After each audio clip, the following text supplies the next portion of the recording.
A letter. I'll give you a copy, but of course, i-transmit ko muna. But I will read it to you.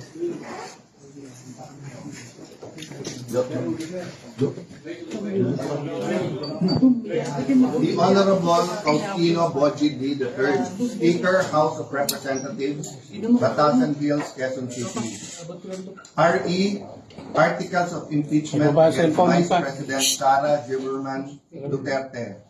Your Honor, the Senate is in receipt of the resolution setting forth the articles of impeachment against Vice President Sara Zimmerman Duterte, including all annexes thereto, transmitted by the House of Representatives.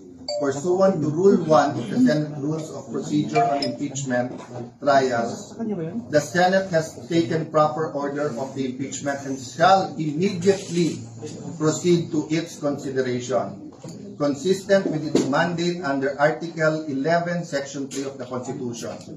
The Secretariat has been directed to include the articles of impeachment in the calendar for ordinary business for referral to the impeachment court, which shall be convened on 18 May 2026, 3 p.m. or at the possible soonest time, absent any question on the rules and procedure related to the transmitted articles.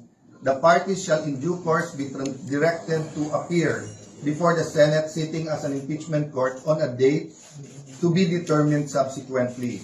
We trust the foregoing is in order. Thank you. Very truly yours, Alan Peter Cayetano, Senate President. Copy furnished the Honorable Sara G. Duterte, Vice President, Republic of the Philippines.